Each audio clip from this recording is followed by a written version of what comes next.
Hola amigos, bienvenidos a la lección 11 de Escuela Sabática de este tercer trimestre del año 2018. Arresto en Jerusalén.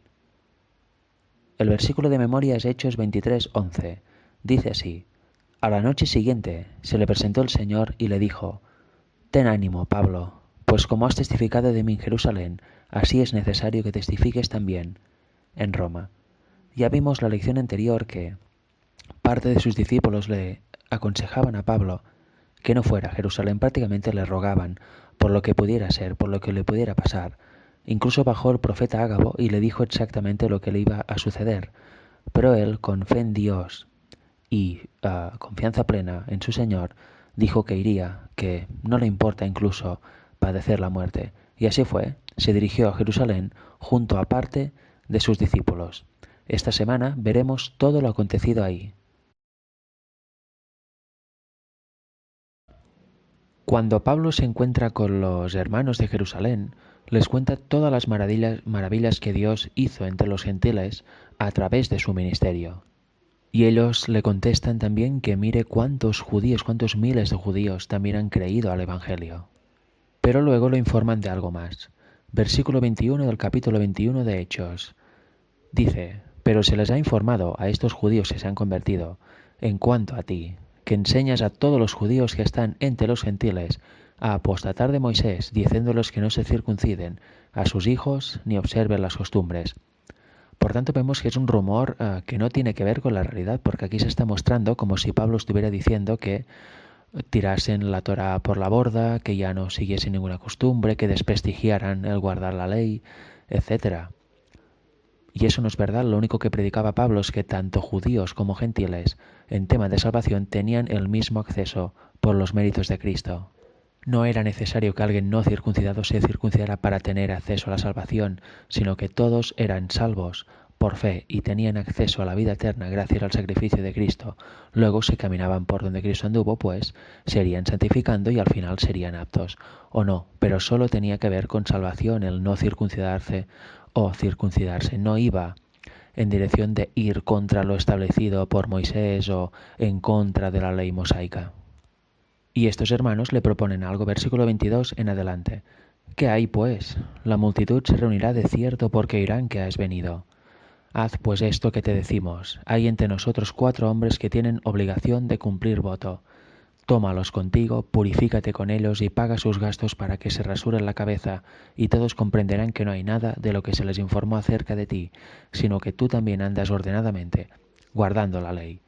Por tanto, aquí se le está diciendo a Pablo que por favor que haga una especie de teatralización y ordene con votos de Nazareno a esos hombres, y así de esta forma demostrará que no está yendo en contra de la ley ni de las costumbres, cuando eso no era la realidad.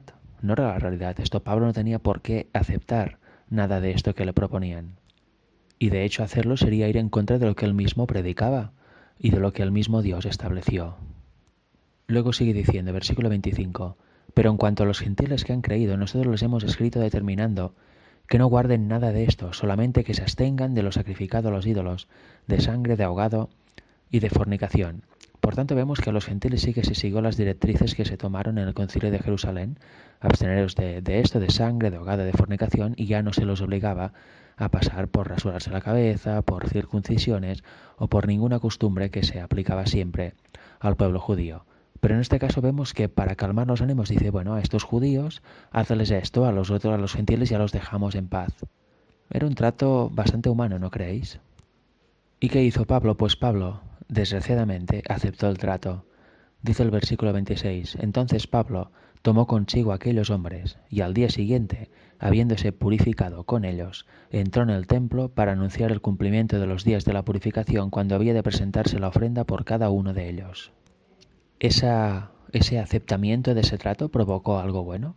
Fue bendecido por Dios, por sin duda Dios no está de acuerdo con eso, ya que iban contra de lo que él mismo estableció y de lo que el propio Pablo decía. ¿Y qué supuso? Pues bueno, no fueron todo aguas tranquilas, porque cuando fue el templo, y eso ya lo leeremos, vinieron, bueno, lo podemos leer ahora, dice el versículo 27, pero cuando estaban para cumplirse los 7 días, unos judíos de Asia al verle en el templo alborotaron a toda la multitud y le echaron mano. Por tanto, aun y hacer eso, vinieron judíos de Asia que obviamente no estaban al corriente de todo esto y alborotaron la multitud y le echaron mano. O sea, hubo el mismo caos que hubo en otras ciudades y esta vez habiendo aceptado un trato que no tenía nada de divino, sino que era todo humano. O sea que de esto debemos sacar una conclusión.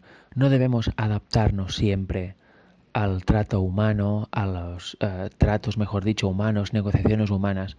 Lo que dice Dios, lo dice Dios y Él se encargará de bendecirnos y abrirnos el camino.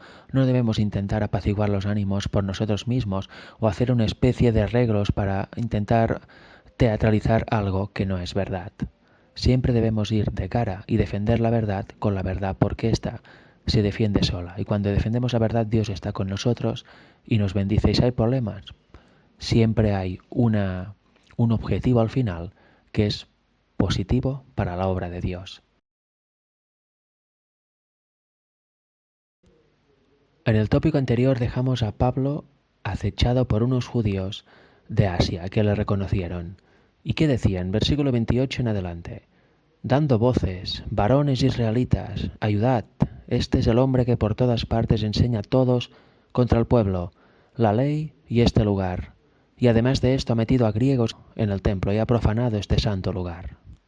Ya vemos una actitud completamente cerrada y incitando a las masas, diciendo lo más sagrado para un judío, ¿no? Que hace incumplir la ley, que ya no respeta las costumbres y que además le acusaban de haber entrado griegos en el templo, lo cual estaba terminantemente prohibido, solo podrían entrar judíos. ¿Y por qué decían eso? Pues versículo 29.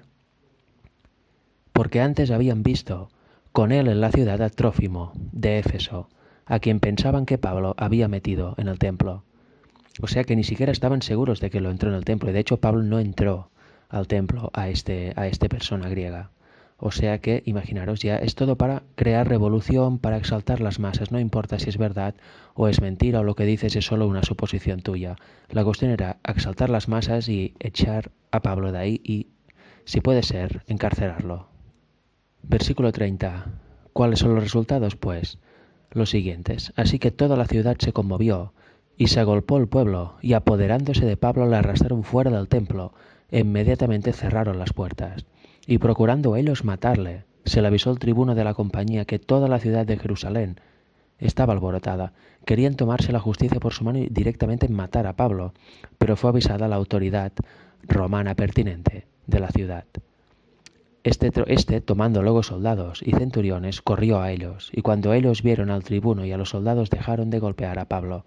Por tanto, solo la llegada de este tribuno, de este comandante de la ciudad, impidió que acabaran matando a Pablo a golpes, porque ya lo estaban golpeando por todas partes. El tribuno vemos que lo apresa, lo encadena, versículo 33 en adelante. Entonces, legando el tribuno, le prendió y le mandó atar con 2 cadenas, y preguntó quién era y qué había hecho. Pero entre la multitud unos gritaban una cosa y otros otra, y como no podía entender nada de cierto a causa del alboroto, le mandó llevar a la fortaleza.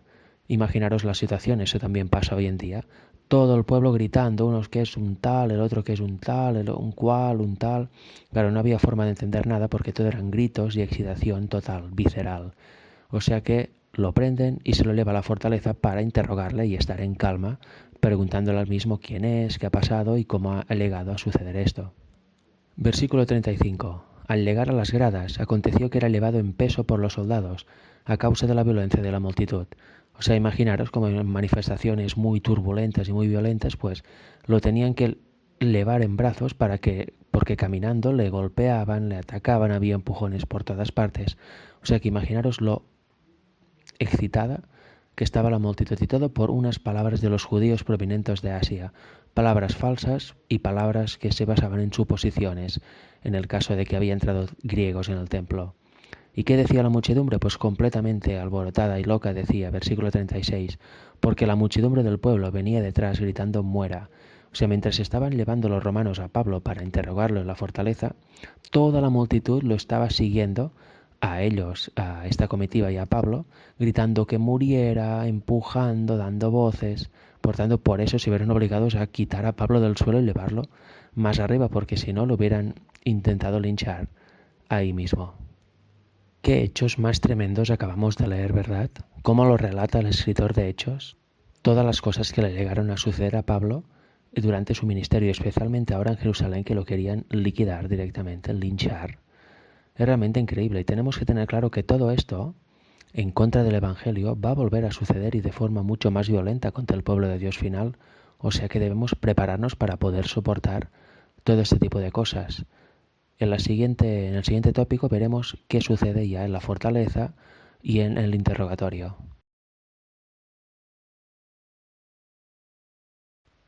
Si seguimos con la lectura en donde lo dejamos en el tópico anterior, vemos que el tribuno se le pasó por la cabeza que Pablo no fuera un egipcio que se levantó en sedición y levantó unos cuantos hombres en armas contra el poder romano, en concreto a 4.000 que se llevó al desierto, pero no.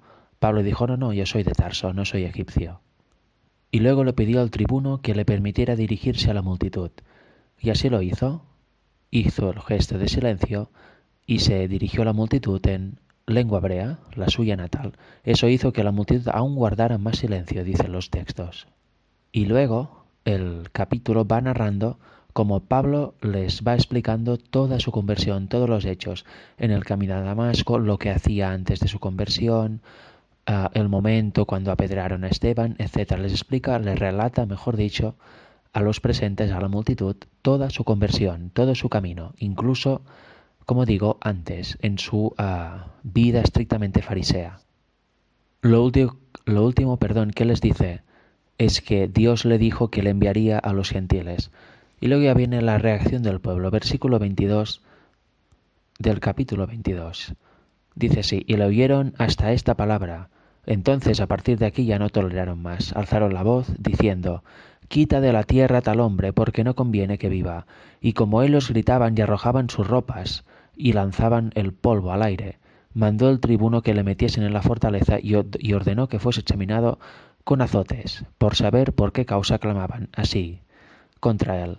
Por tanto, el tribuno vio a la multitud exaltadísima y dijo, bueno, meterlo dentro, pegarlo, y así yo entenderé exactamente el porqué de esta reacción. Los judíos eran perfectamente conscientes de por qué reaccionaban así, pero el romano, el tribuno, pues no tenía ni idea, no captó exactamente todo el fondo de las palabras de Pablo. Pero Pablo dijo eso al tribuno. Pero cuando le ataron con correas, Pablo dijo al centurión, que estaba presente, ¿os es lícito azotar a un ciudadano romano sin haber sido condenado? Cuando el centurión oyó esto, fue y dio aviso al tribuno diciendo, ¿qué vas a hacer? Porque este hombre es ciudadano romano. Vino el tribuno y le dijo, dime, ¿eres tú ciudadano romano? Él dijo, sí. Respondió el tribuno, yo con una gran suma adquirí esta ciudadanía. Entonces Pablo dijo, pero yo lo soy, de nacimiento. Así que luego se apartaron de él los que le iban a dar tormento, y aun el tribuno, al saber que era ciudadano romano, también tuvo temor por haberlo atado.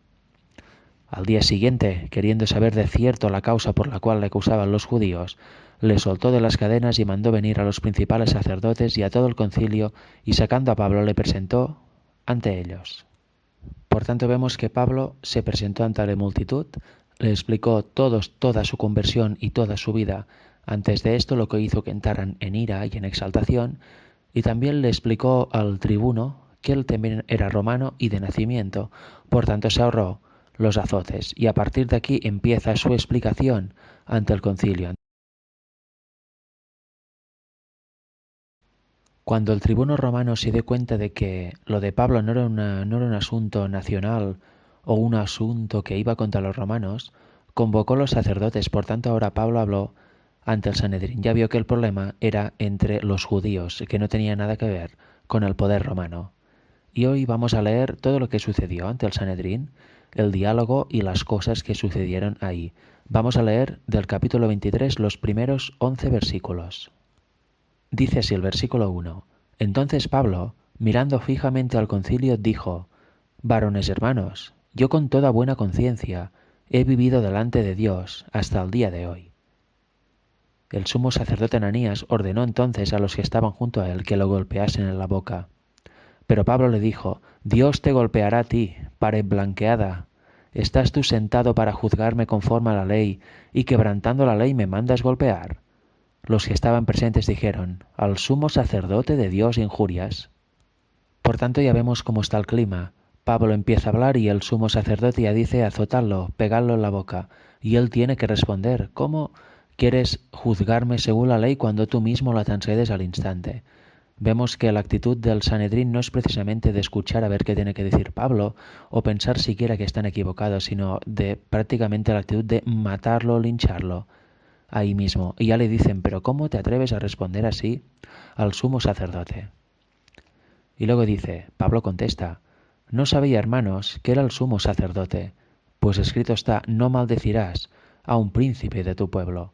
Por tanto vemos aquí Pablo que usa la ley y dice, oye, no sabía que era el sumo sacerdote, reconozco este error o este comentario.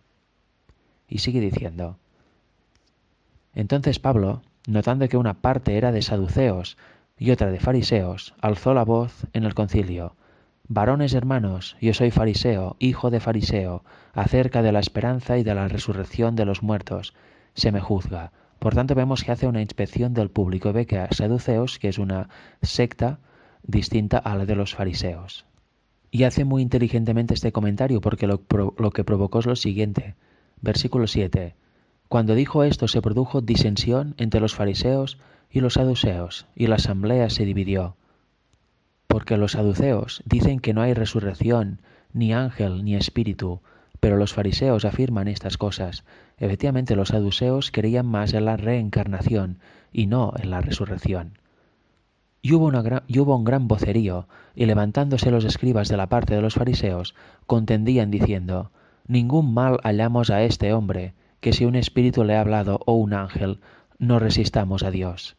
Por tanto vemos que ya de parte de los fariseos se levantan voces diciendo, oye, cuidado, no sea que estemos resistiendo a Dios, porque está hablando conforme a la verdad de la Torá. El ambiente se iba caldeando por momentos, y luego vemos que el tribuno interviene.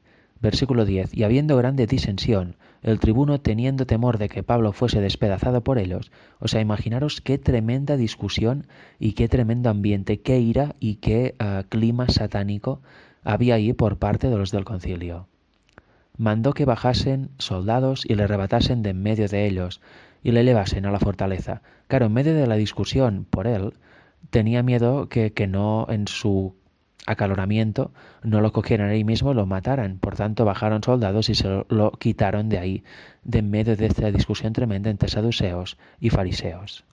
Esta es la forma que, en cierto modo, tuvo Pablo para mostrar realmente el carácter de ellos y intentar salvarse de este juicio que le iban a hacer. Y luego por la noche recibe la tierna voz de Dios, el refrigerio de parte de Dios. Versículo 11.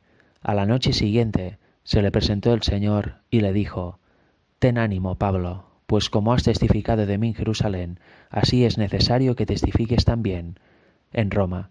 Por tanto, aquí vemos que se vuelven a despertar las expectativas para Pablo de ir a Roma algún día y predicar ahí, lo cual era su anhelo, como vemos en distintas partes del libro de Hechos y también en Romanos, donde les dice que tenía muchas ganas de ir ahí.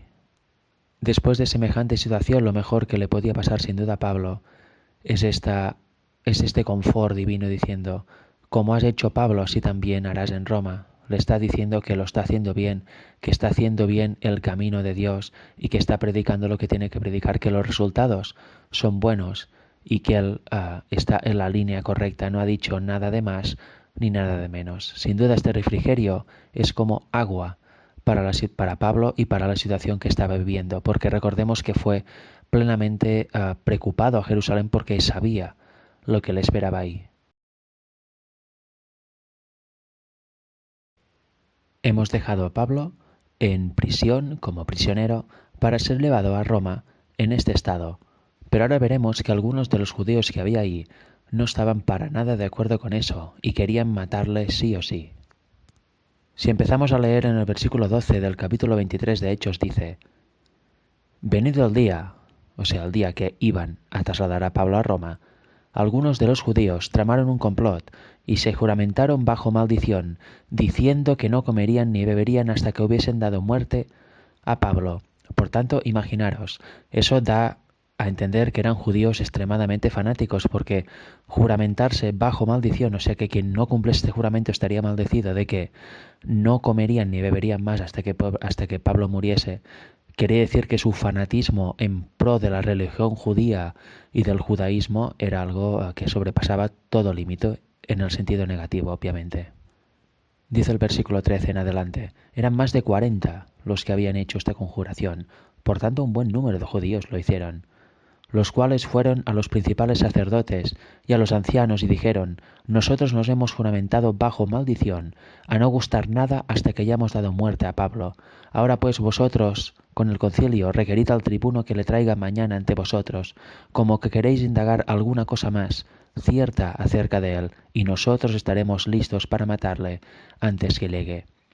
Por tanto vemos que querían convencer a los sacerdotes para que le dijeran al tribuno que oye, llevad a Pablo que queremos preguntarle alguna cosa más y por el camino quitarle la vida. Realmente todo un plan malévolo. Pero bien, Pablo es un siervo de Dios y no había llegado su hora aún. O sea que alguien oyó de esto y le pudo avisar. Y alguien muy especial. Versículo 16. Mas el hijo de la hermana de Pablo, oyendo hablar de la celada, fue y entró en la fortaleza y dio aviso a Pablo. Pablo, llamando a uno de los centuriones, dijo, lleva a este joven ante el tribuno, porque tiene cierto aviso que darle. Por tanto vemos que Pablo es avisado y le dice, oye, pues irás a decirle esto al tribuno. Una vez y ante el tribuno, el hijo de Pablo le cuenta todo el plan malévolo de los judíos para matar a Pablo. Este lo entiende, le dice que no lo diga nada más y prepara una gran caballería, como va narrando el versículo 23, para llevar a Pablo seguro hasta Félix el gobernador. Y ahora vamos a leer los versículos del 25 al 27. Y escribió una carta en esos términos. Claudio Lisias, el excelentísimo gobernador Félix, salud. A este hombre aprehendido por los judíos y que iban ellos a matar, lo liberé yo acudiendo con la tropa, habiendo sabido que era ciudadano romano. Y queriendo saber la causa por la que le acusaban, le llevé al concilio de ellos, y hallé que le acusaban por cuestiones de la ley de ellos, pero que ningún delito tenía digno de muerte o de prisión. Pero al ser avisado de asechanzas que los judíos habían tendido contra este hombre, al punto le he enviado a ti, intimando también a los acusadores que traten delante de ti o lo que tengan contra él. Pásalo bien. Por tanto, vemos que el tribuno protege a Pablo, lo envía al gobernador, que es mucho más en altura de cargo que el tribuno, y le dice lo que pasa. Los judíos están acusando a él, lo han querido matar, por tanto, también he dado órdenes que quien quiera decir algo contra este hombre que venga directamente a ti. Pablo ya es elevado a un cargo más alto, por tanto tiene más seguridad ahí que con el tribuno. Por tanto, ahora, y como vemos en los versículos más adelante, si los leéis, y alega ante el gobernador, y él hará llamar a sus acusadores, y el juicio, la vista, tendrá lugar allí, en un lugar mucho más seguro que, por supuesto, en el Sanedrín o ante el tribuno, donde los judíos quizá podían conseguir entrar ahí y matarlo. Hasta que estos vengan los acusadores, pues Pablo será custodiado en el pretorio de Herodes. Para terminar la semana vamos a leer unos cuantos párrafos del capítulo 38 titulado La prisión de Pablo, del libro Hechos de los Apóstoles, el libro de Elena White, donde va comentando todos los eventos de este libro. Y es realmente interesante al final de cada lección ver sus comentarios al respecto, porque también aportan cosas nuevas y aportan luz y quizá aspectos que no nos habíamos dado cuenta antes. Empezaremos en el momento en que los saduceos y fariseos estaban peleando entre sí. Dice así, en la página 330, párrafo 1. En la confusión que siguió a esto, los saduceos se esforzaban en apoderarse del apóstol para matarlo, y los fariseos luchaban con todo ardor por protegerlo.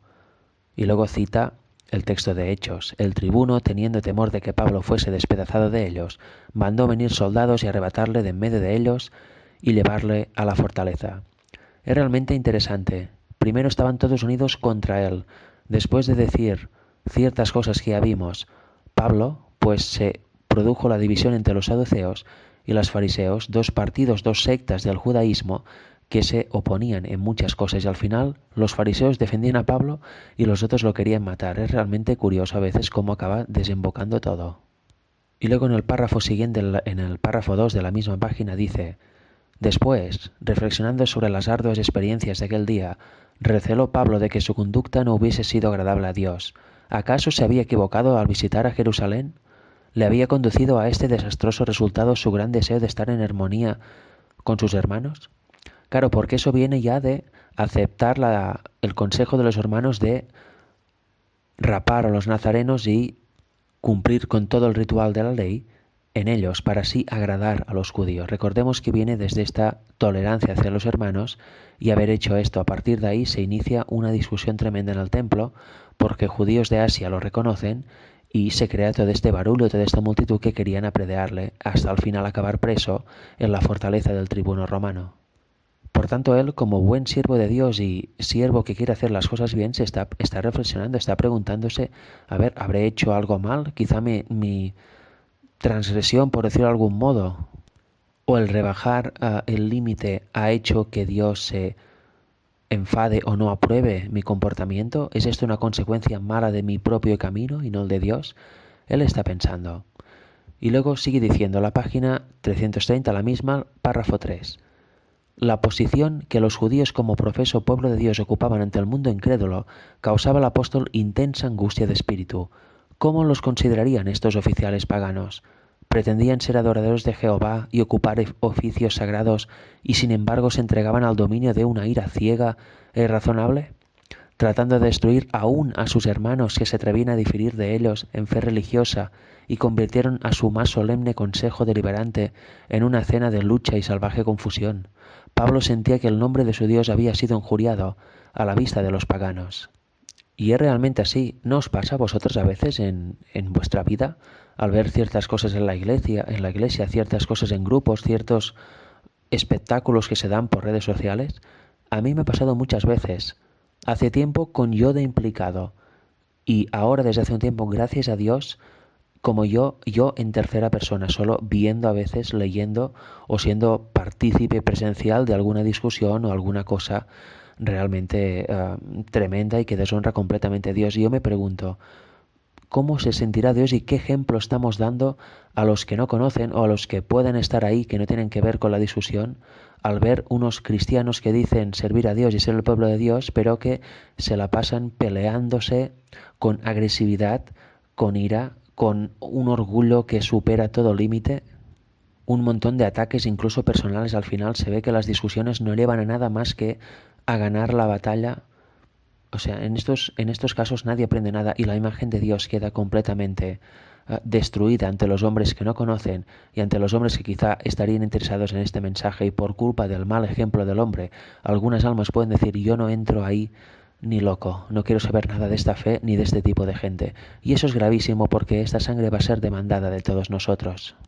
Por tanto, seamos reflexivos, pensemos en todo lo que decimos, pensemos en qué participamos, pensemos en nuestro tono cuando hablamos con la gente, pensemos en todo, y de esta forma evitaremos debates y discusiones que no llevan a nada, y nos permitirá también exhortar a los que están en ello para que lo dejen, y luego ya está en sus manos hacer caso al consejo o seguir con su ira y sus comentarios que a nada bueno llevan. Por tanto, ya vemos, Pablo estaba en esta situación de reflexión, de angustia. ¿Y qué sucede? Pues que es cuando se aparece el Señor.